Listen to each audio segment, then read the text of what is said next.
Welcome to Start Before You're Ready, the podcast that proves that you don't need to wait for the perfect moment to begin your journey towards better health and happiness.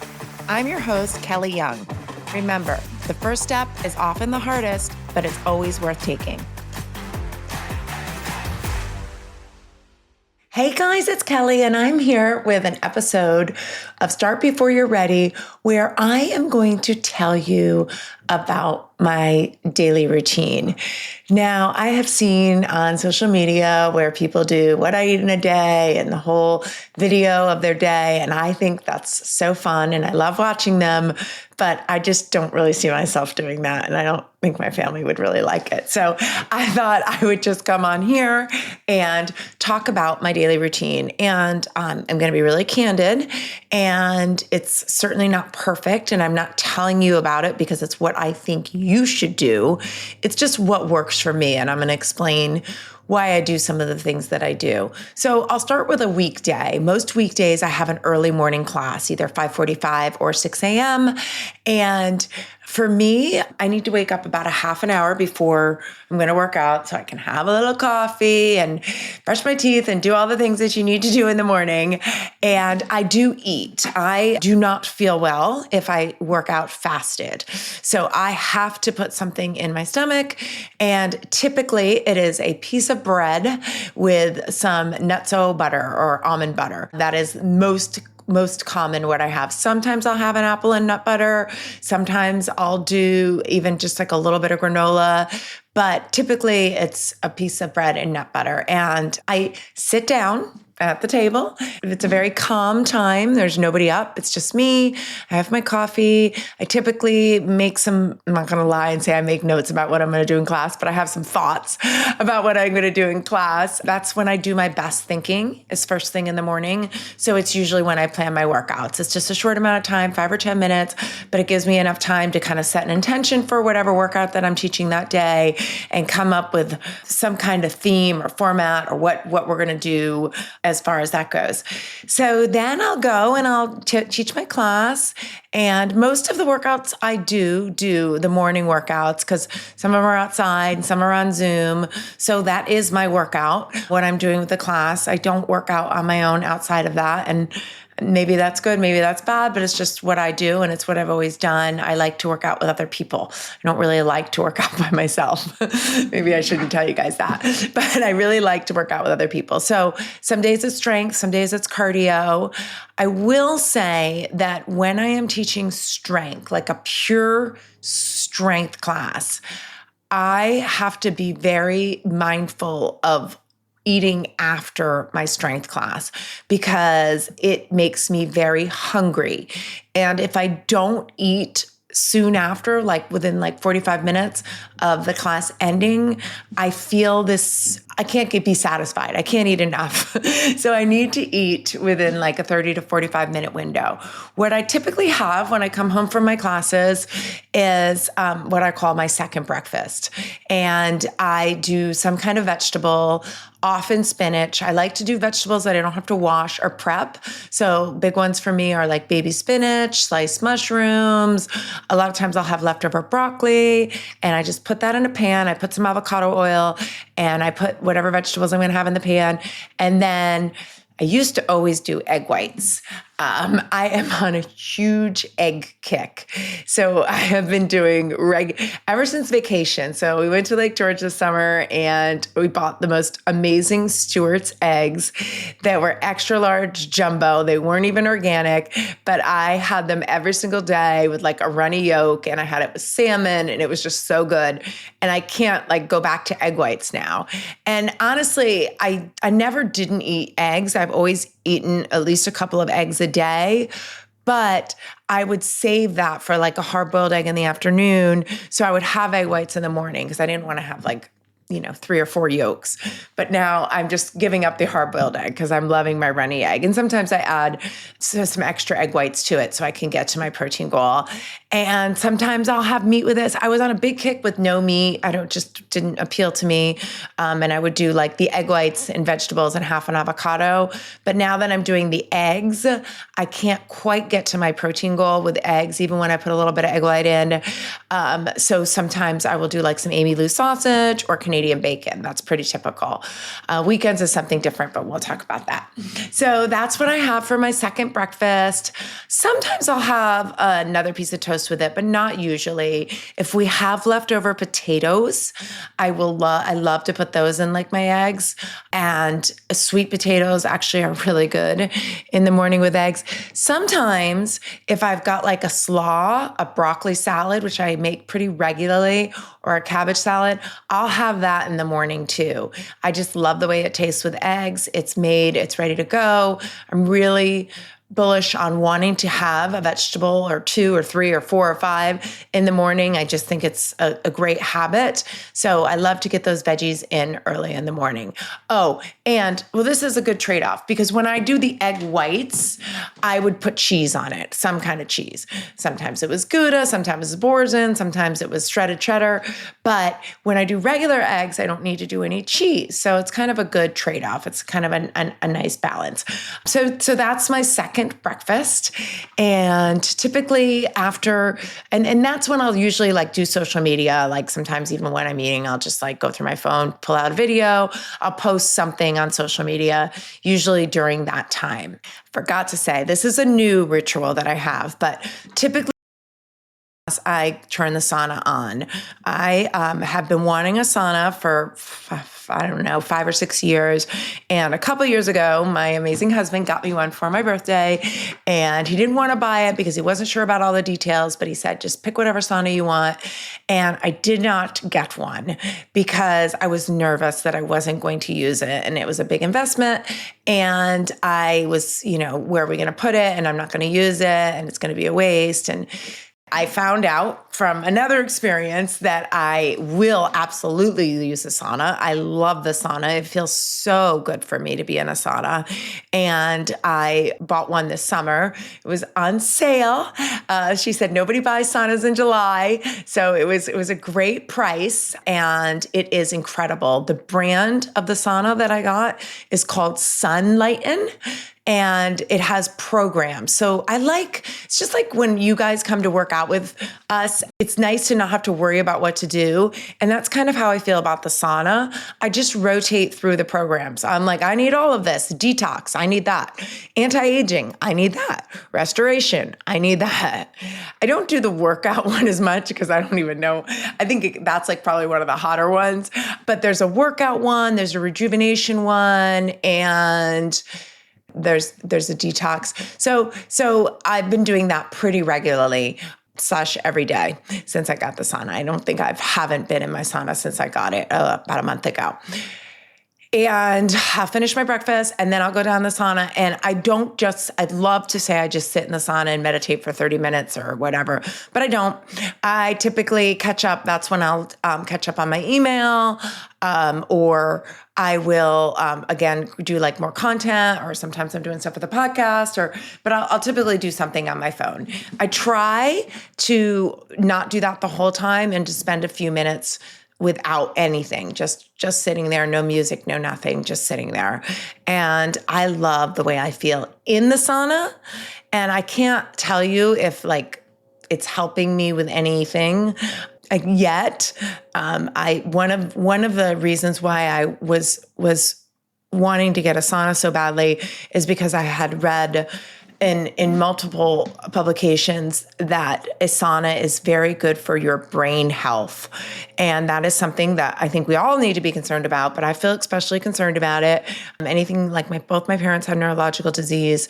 So I just feel like anything I can do for preventive health, I'm going to do it. So sauna is an amazing part of my routine now. And then I typically shower. That's the thing about the sauna. I think I would have had one in Energy yesterday, but you really have to shower like directly after. I can do a workout and get away without showering right away, but after the sauna, I need a shower. I sweat a lot in there, and it's infrared, and I don't think it's super hot, but I definitely sweat a lot, and I'm not a sweater. So sweating is actually a good thing. You actually want to be a sweater, and I am not a sweater. So I love getting in the sauna because it makes me sweat, and it feels so good. The minute I step in, I'm like, oh, it just feels so good. That's for me. I love the sauna. So after that, I typically will shower and get ready for the day. Get ready for the day often means put on a fresh set of workout clothes because I often teach at night or again later in the day. So that's when I get to work. I am a morning person. I'm pretty good for a couple of hours of doing desk work, and that's it. I just can't sit at a desk all day. That's why I do what I do. And I will take my focus factor. I take 4 focus factor pretty much every single day. It is a supplement for brain health, and I swear by it. I've tried to get my kids to take it, and they say, Mom, it doesn't do anything. It's a placebo. And I say, okay, but I'm telling you, when I take I'm very disciplined about when I take it. It's like right before I'm going to do my work. I take my 4 focus factor. I don't want any interruptions because that is when I'm going to be the most dialed in. That's when I'm going to be able to read. That's when I'm going to be able to respond thoughtfully to things.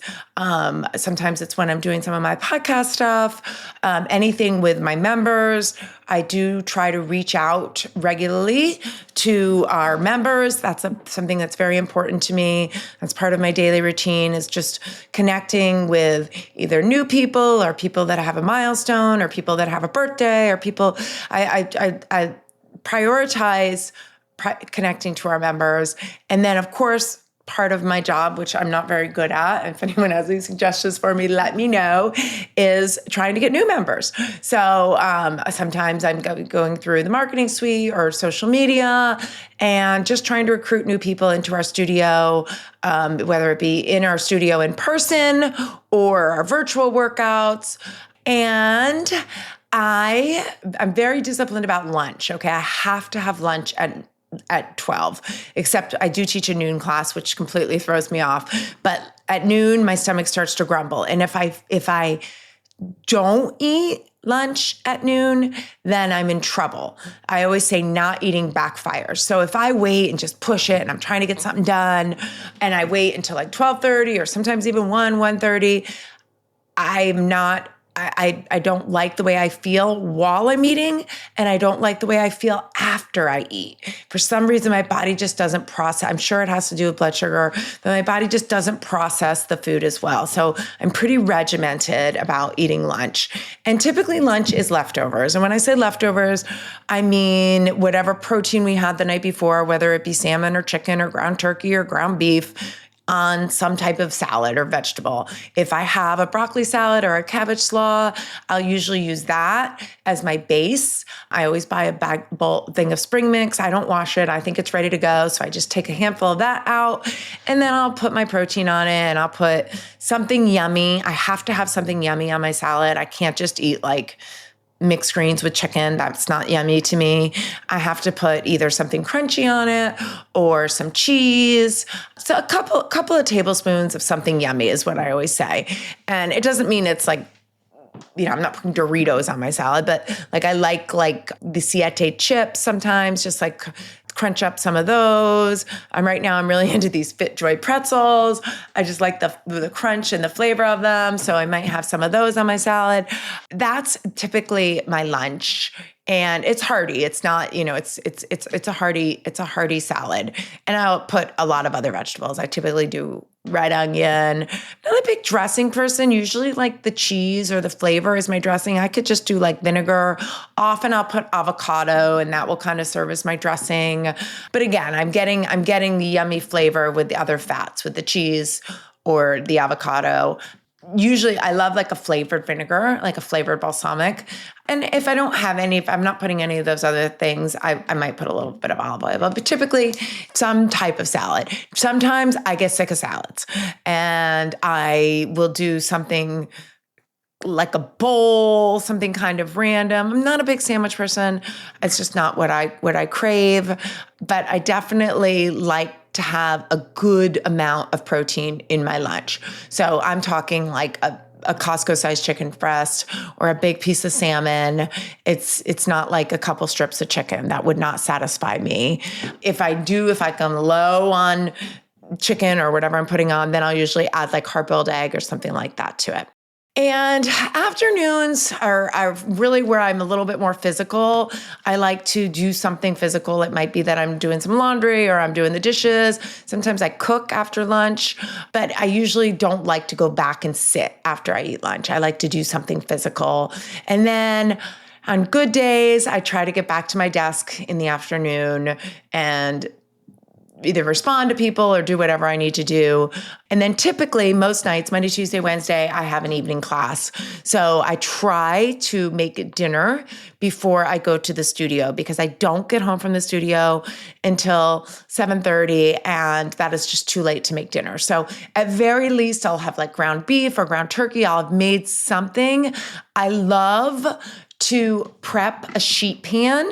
So I have this pan that I call my magic pan that I love. So I can cut up the vegetables, I can have the meat ready. And then I have like these plastic things in my refrigerator that kind of create a straight line. So even if there's not room in my refrigerator, I've got room to put the sheet pan meal in or whatever it is. And then what I'll usually do is like text home and be like, during my class, can someone turn on the oven or can someone put that in the oven? So we do a lot of that. Sometimes I'll do like a crock pot, like a Wednesday night when I would like to do my yin yoga. I'm gonna talk about that in a minute. That's when I might do a dinner that's like ready to go. Like I might do chili. My family doesn't really like crock pot food. So it would be something like a chili or a sauce or something that's in the crock pot and then something else on the side. So that is a typical weekday. And I just mentioned that on Wednesdays, part of my routine is to do yin yoga. And I've been really trying to encourage my members to go to yin yoga because I think it's helped me tremendously with my flexibility and being able to quiet my mind. And it's great for me because it's right after a class. So I don't do the class that I'm teaching. It's a circuit class. So I'm just instructing it. So I'm not super sweaty, but I do always bring a sweatshirt and make sure that I have really comfy clothes on. And then I will stay and do the yin yoga. And I will come home, and I used to try not to eat. I used to try to eat before, but I found that I just have to eat.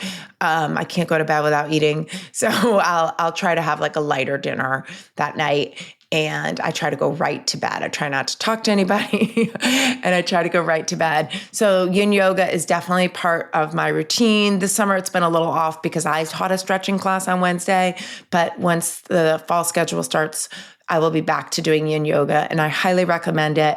If you're thinking about it and you're like, I don't like to go out at night or whatever it is, just try it where you go in like ready for bed. Like I'm talking like your teeth are brushed and you're in comfy clothes, and then you can go home and just have the best night's sleep in the world. The other thing that I wanted to talk to you a little bit about, something that's part of my daily routine, or not daily routine, I wish it was part of my daily routine, is part of my routine is therapeutic massage.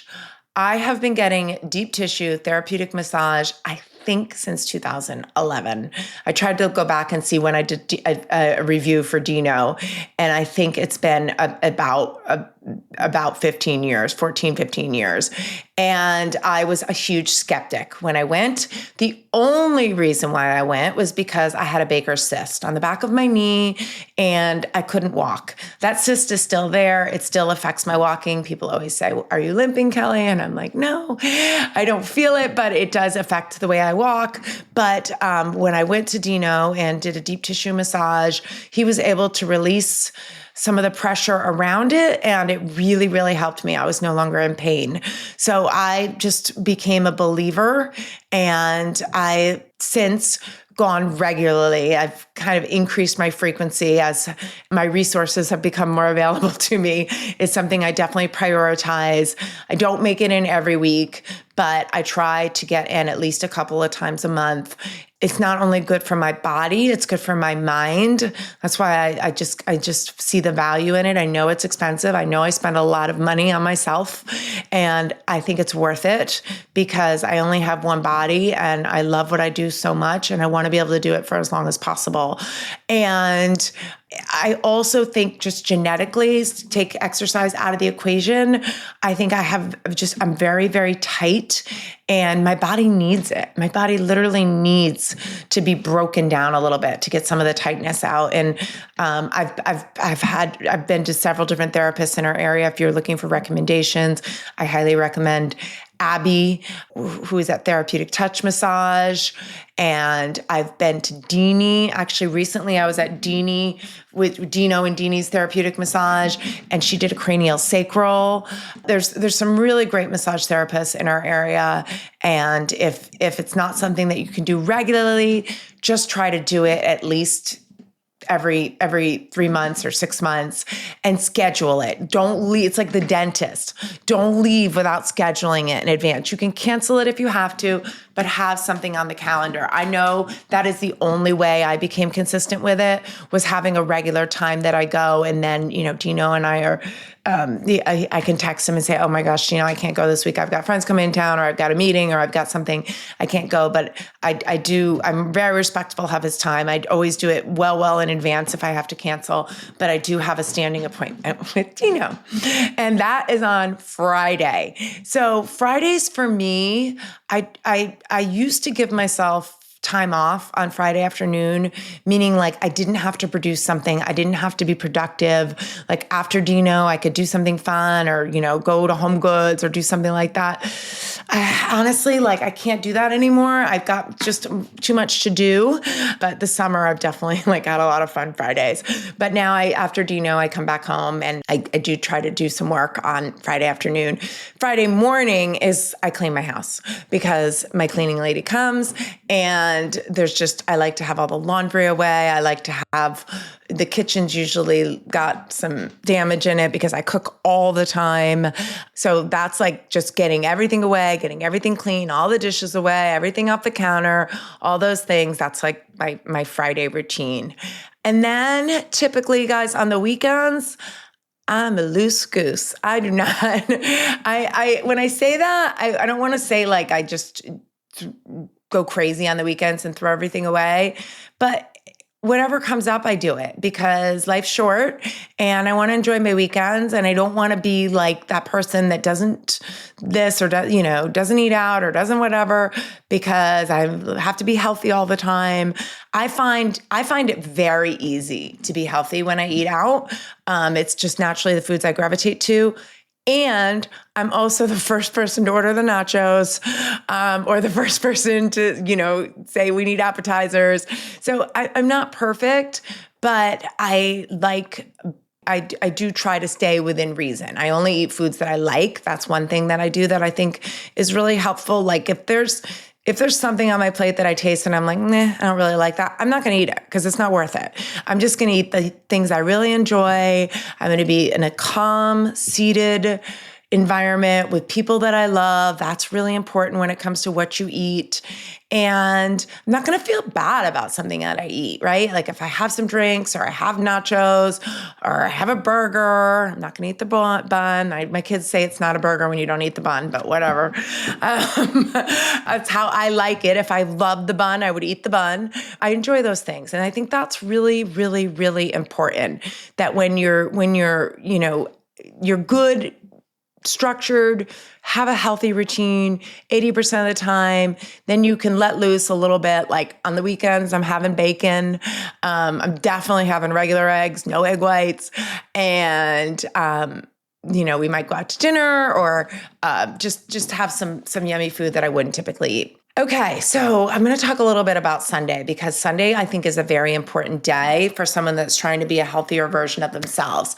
Sunday, I love to have time to really prepare some food. If I'm home, some healthy food, that's when I'll be maybe batch cooking some veggies or roasted veggies, or doing a broccoli slaw or some salsas, that kind of thing. Just something that I can have for the week. And I also go to bed at 8 o'clock on Sunday. Literally, if we are home, Andrew and I both, we go to bed so early on Sunday because it's going to be a long week and I need my energy. And I feel like if I start off the week with maybe a little bit of extra sleep, then it's really going to be helpful. Now, do I go to bed at 8 every Sunday night? No. But is it my goal to be in bed by the 8s? Yes. And keep in mind, I wake up in the 5s, so it's not extravagant, but typically during the week, my bedtime is 9 o'clock. I always put my phone in the other room when I go to bed. I never sleep with my phone. This might change when my daughter goes to college next week.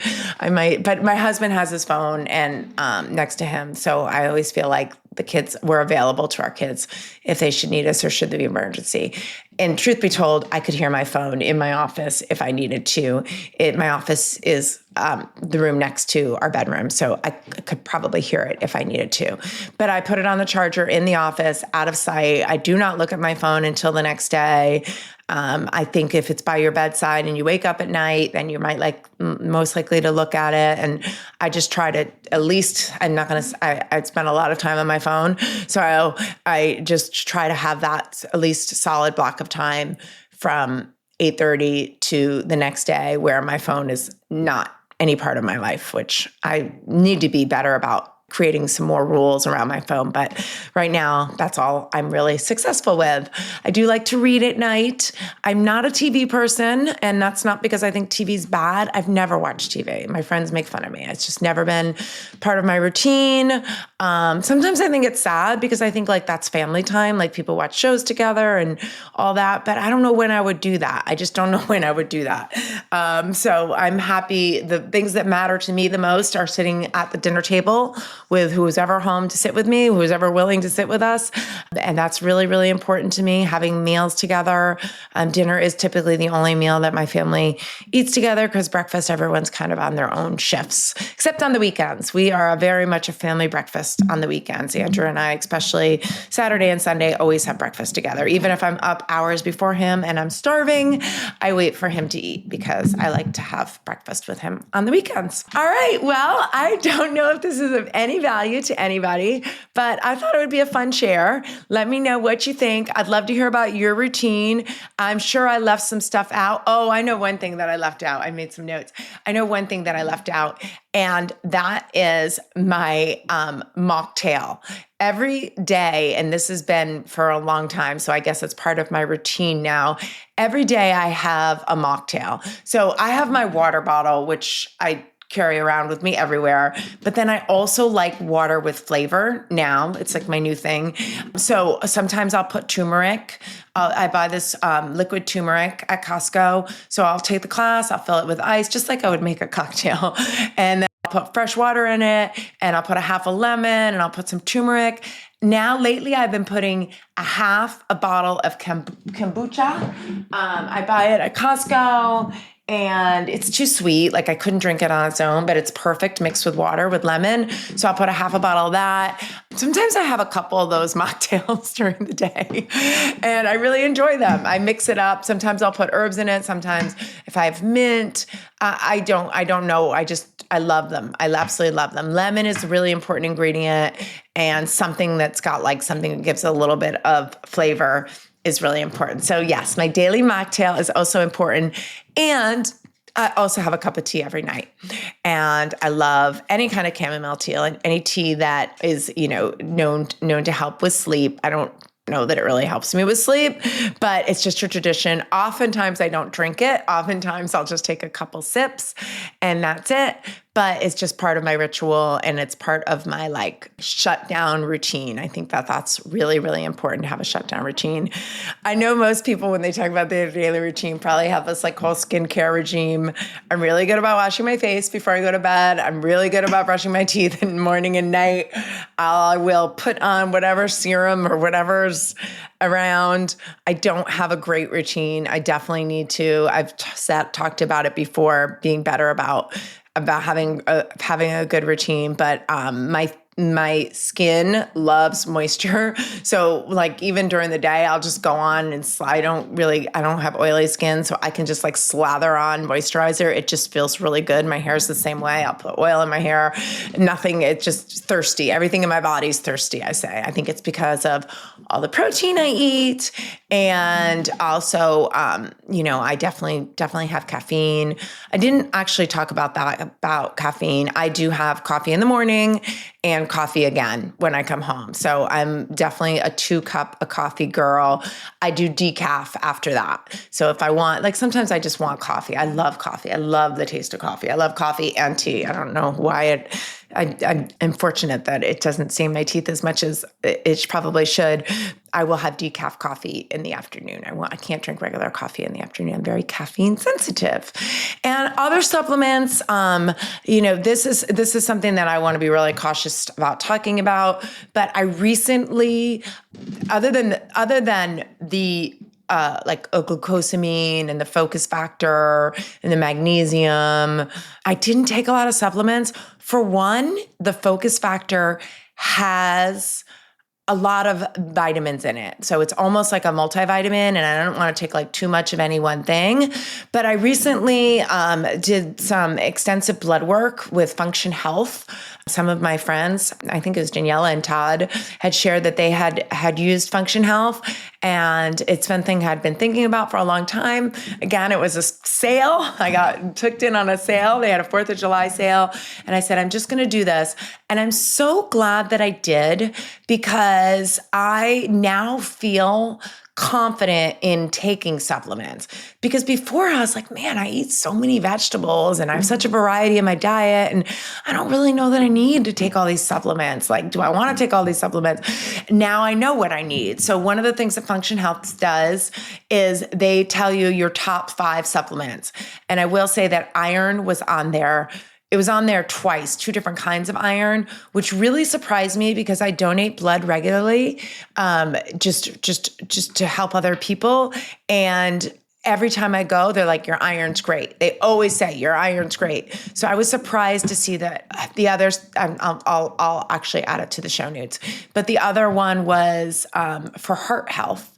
So one of the things that I found out through Function Health is that I have high lipoproteins. That makes me more at risk for heart disease and stroke. I told my family, and like nobody cares. I'm like, just so you know, I'm more at risk for heart disease and stroke, but it's genetic. And they're according to what I've read about it, there's not much you can do about it as far as diet or supplements. However, I don't believe that to be true about anything. I believe you're always in control and there's always something that you can do. So I have made some changes. Really, the one diet change that I made is I don't eat as much. I think I ate too much shrimp. And actually, when I had my blood work done, not that my cholesterol wasn't an issue, but I definitely think I eat a lot of shrimp, which shellfish has a lot of cholesterol in it. And although they say your cholesterol can be normal and your lipoproteins can be high, so sometimes they're not related, but the lipoproteins in general put you at higher risk for higher cholesterol. I hope I'm saying that right. The idea is that I feel good about the supplements that I'm taking because I know that they're what my body needs, and I'm not just randomly taking a bunch of supplements that I don't know that my body needs. People are going to ask me this, so I'm going to tell you, do I take creatine? No. Do I think a lot of people should take it? Yes, 100% yes. One of the things about me is that I do have a large amount of muscle, and I don't think that I'm deficient, and I don't think that I need it. I don't want any more muscle. So I don't think that I need it at this point in my life. That's not to say that I wouldn't take it in the future. The other thing that people might ask me is about whey protein or about protein powder. And this is just random, but I used to have protein powder on the regular. I would have a half a scoop. I made a pancake with it or a shake with it. I loved it. And for whatever reason, I would say since April, I haven't been having it. I've been a little less hungry than I usually am. And the reason why I had the shake or the protein pancakes, because I was starving. I did learn that I had very low leptin, which probably is why I'm hungry often. But I haven't been having it lately. I have a feeling in the fall I'll go back to having it. It's just random. But think a lot of people need a supplement. They are not going to get enough protein on their own with just food. So it's not that I do or don't recommend it. I just think it's individual, and it's if you like it. I think what I struggle with sometimes is people were like, they have a shake just to have a shake, or they'll have like a really processed protein shake. And I don't love that idea. When I have a shake, it's like a scoop away or a half a scoop away mixed with a cup of berries and some water. So it's pretty clean other than the processed protein powder. Okay, this is way more than I was going to talk about. And I hope that this was helpful for you guys. Thanks so much for listening. And please, please, please, if you have any suggestions about podcasts or things that you'd like to know, or if this was helpful for you and you liked it, just let me know. Any feedback that you can give on the podcast is super helpful. And I'm really bad about asking people to do this, but the most helpful thing that you could do is follow the podcast. If you are a listener, or even if you're not a listener, if you could follow, if you've gotten this far, you must be a listener. But if you could follow the podcast, and if you're not sure how to do that, reach out to me. It can be a little bit tricky. Basically, you click on the title of the podcast and you should see the follow button. Thanks so much for listening. Thank you for tuning in to another episode of Start Before You're Ready. If you enjoyed this episode, please subscribe, leave a review, and share with a friend who might need a little motivation. Ready to start your own journey? Check out our workouts and nutrition coaching programs at kellysbootcamp.net. You can choose from in-person sessions or virtual programs. Set up a complimentary coaching session to get started. Follow along with me and the show on social media at Kellys_bootcamp. Until next time, this is Kelly Young reminding you that the best time to start is always now.